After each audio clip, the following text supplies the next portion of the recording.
For those who are online, thank you very much for connecting today. I'm honored to be here. And I also want to thank the Journalists and Writers Foundation for inviting me to this panel. I stand before you today as a human rights defender from Nicaragua, as a woman, as a wife of a former political prisoner, as a mother, but also as someone who has dedicated over 20 years to working alongside journalists and media outlets in Nicaragua. Over the course of my career, I have had the privilege of hosting television shows and serving as a general manager for a prominent television channel in Nicaragua. However, the most impactful chapter of my journey has been my involvement with Voces en Libertad, Voices in Freedom, over the last 5 years. Voces en Libertad was founded by a group of journalists in exile aimed at supporting those who were fleeing persecution under Daniel Ortega's regime. I'm deeply grateful for the opportunity to share light on a matter that is often overlooked: the personal sacrifices made by human rights defenders who currently stand on the front lines to protect our liberties, rights, and democracy in the face of an increasing authoritarianism around the world. And I want to be very clear that journalists are also human rights defenders, even though they might not always be recognized as such. Today, the contribution of journalists are more important than ever. Nicaragua is rapidly turning into a totalitarian regime, bringing with it death, destruction, and poverty. This authoritarian decline, which gained momentum in 2018 with a massive protest in the country, seeks to eliminate any space where democracy could survive, both in public or private spheres, similar to North Korea and Cuba. This model has taken the lives of over 355 citizens, injured thousands, and forced hundreds of thousands into exile. Currently, we calculate there are 10% of our population that have come into exile because of the situation and violations of human rights in Nicaragua. In February of this year, the regime stripped the nationality from another 100 people, and this has also affected me, so currently I am stateless. Additionally, more than 1,200 people have been imprisoned and tortured for political reasons. My husband, Felix Maradiaga, was arrested by the Ortega's regime in June 2021. Although many political prisoners were released in February this year, including Felix and more than 200 others that were expelled to the United States, it is essential to remember that there are still more than 80 political prisoners in Nicaraguan jails, including Bishop Monsignor Rolando Alvarez, who was sentenced to 26 years in prison. Despite the tremendous effort of the global community, Daniel Ortega and Rosario Murillo continue to commit severe human rights violations and crimes against humanity that surpass even those experienced during the civil conflicts of our recent story. This is a painful reality to witness, and urgent action is necessary to bring an end to these autocracies.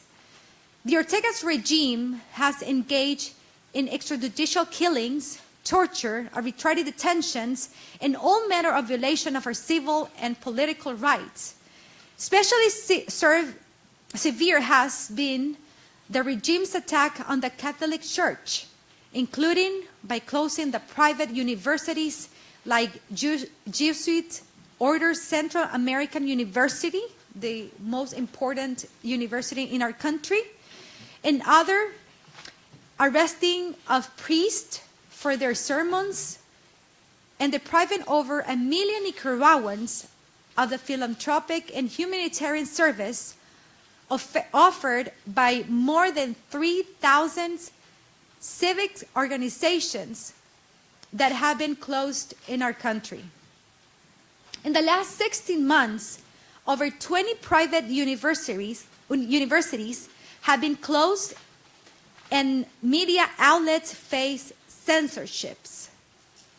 Anyone can be jailed or exiled or being forced to exile for publishing a tweet or making any public or even private denunciation of on social media or even in family conversations. The totalitarian model has taken a further step as the confiscation of properties from individuals, businessmen, and private parties have become common throughout the country. Any attempt to protest can be met with death, exile, or imprisonment. Nicaragua is it's right now at a turning point. With the right international intervention, the regime could be pressured to make changes and avoid an economic collapse. However, the plight of the Nicaraguans largely goes unnoticed, especially by international agencies and developing banks that continue to fuel the government's totalitarian state agenda and projects. My country is grappling with a severe human rights crisis right now. But I'm not here just to speak about the specific challenges we face in Nicaragua. I want to share a light on the global issue that threatens the very essence of democracy and human rights worldwide. An aspect of great concern that is not discussed enough in the enormous dangers faced by human rights defenders who are on the front lines on denouncing authoritarian regimes. Never in recent history has been a human rights defender has been such a dangerous profession. International treaties that uphold and protect the role of human rights defender are increasingly being ignored. And these defenders often become the primary targets of totalitarian regimes. Therefore, the decision to take on challenging the role of a human rights defender is an exceedingly difficult one.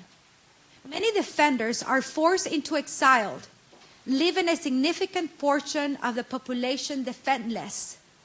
The same reality applies to the role of journalists working in dangerous areas or where all civic spaces are closed. For instance, in Nicaragua, journalists like Victor Ticay from Channel 10 is imprisoned for covering the religious event in the public space, and he has been sentenced to 8 years in prison. Even religious figures are being arrested for speaking from the pulpit. It is the case of Monsignor Rolando Alvarez and Father Jaime Montesinos, who are among the 6 priests imprisoned right now in Nicaragua. One aspect that I want to emphasize today is a critical role of keeping a spotlight on human rights defenders in distress. These brave individuals risk their lives daily to stand up for justice, democracy, and the rights of their fellow citizens. They are the guardians of human dignity and the last lines of defense against the erosion of our most fundamental rights. In Nicaragua, as in other autocratic regimes, arbitrary detentions and the persecution of human rights defenders have become distinguishingly and a commonplace. While speaking out against my husband's imprisonment, the regime labeled me as a traitor of the homeland. It is not just about silencing dissent, it's about dismantling the very institution and values that underpin democracy and human rights. But Nicaragua is not an isolated case. Similar stories are emerging from every corner of the world, from Venezuela to Belarus, from Myanmar to Russia. The rise of authoritarian regimes and their united front poses a grave threat to global peace. When dictators collaborate and support each other, they not only perpetrate suffering within their own countries, but also export their tactics, undermining the foundation of democracy and human rights everywhere. The world cannot afford to ignore this trend. Allowing one dictator to abuse the rights of his citizens with impunity shows other dictators around the world that they can do the same too. We as human rights defenders and advocates must work together to ensure that the world does not turn a blind eye to the plight of those stand for freedom and justice. We must amplify the voices of those in distress and hold autocratic regimes accountable for their actions. It is our collaborative responsibility to keep the spotlight on human rights defenders in peril, for they are the beacon of hope in these troubled times.